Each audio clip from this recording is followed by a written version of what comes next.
Just 1 point then separates Bayern and Union Berlin, who won earlier in the day. Leipzig, of course, have started 2023 well as well.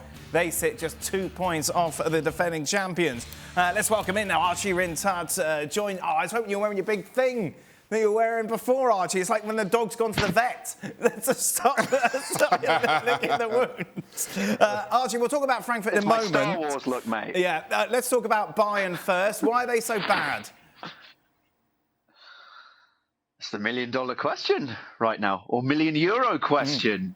How, as Oliver Kahn put it, who is the president of Bayern these days, why they are a different team since the World Cup has been over. Because before the World Cup, Jamal Musiala seemed in flow, and they were creating chances, scoring goals for fun. I was at their final home game of 2022 against Werder Bremen, who they absolutely tore apart.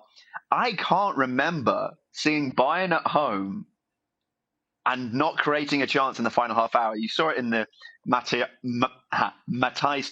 de Ligt interview there. Trying to say his name correctly can cost you a bit.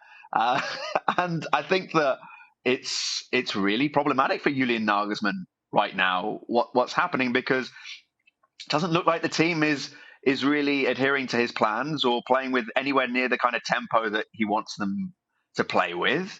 And key players are looking off it.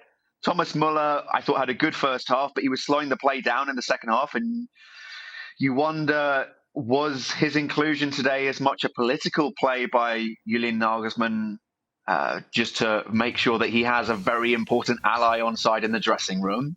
This was not Bayern Munich as you know it. In the first half of the season, when they dropped points, it was because they weren't taking chances. Much more worryingly today, they weren't creating chances. And what's more, Eintracht Frankfurt were more than on their eye level today and deserved that point because Bayern were poor. You look at the personnel there, Shaq. Yeah. This is a team that's more than capable of getting it done. Listen, I thought Bayern Munich were trying to get all their joy down the wings, understandably so, when you've got players like Sané and Koeman in this instance delivering from out wide. But Eintracht Frankfurt, to their credit, they read the script. They played 5 at the back. They cut off the service from wide. And then where I thought, and as Archie was touching on, where I thought things kind of look strange or maybe come unstuck is the inclusion of Muller. Now, Musiala is easily the most clever, the most unpredictable of the Bayern players. Yet he played a little bit deeper because of that inclusion of Thomas Muller, who at times went to stand next to Choupo-Moting. But as a result, Frankfurt had a bank of 5, a bank of 4, and Bayern weren't able to get much joy at all in their box. You saw the effort from Kimmich from a long way out, and that was all that Bayern could muster up until the opening goal, when, for once, Muller drifted wide and found space. And that's where they got the joy. But then Frankfurt didn't get frustrated. They didn't try to do anything special. They just kept frustrating Bayern Munich. And in Kolo Muani and the pace that Kamada brought once he came on, I thought they were deserving of the equaliser. They frustrated Bayern and took their chance when it came. Archie, I feel like we've been there before, though, over the years. Oh, we've got a title race. Oh, it's going to be close. Look at Bayern. They're not winning every game. And then they just go, oh, we better start winning now. Is it going to be a case of history repeating itself? Look, of course they're favourites. Because look at that squad. You look down that team sheet and you think, well, there's more than enough here.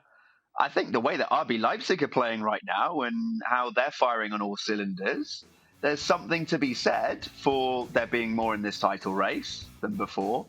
I still expect Bayern to win it, but I think that given the problems that there are around the club with what's been going on with the goalkeeping coach situation with Toni Topalovic, who was very well liked within the dressing room, and indeed by Manuel Neuer, who is injured and out for the rest of the season. With that happening, I think there is certainly a bit more discomfort in the dressing room right now.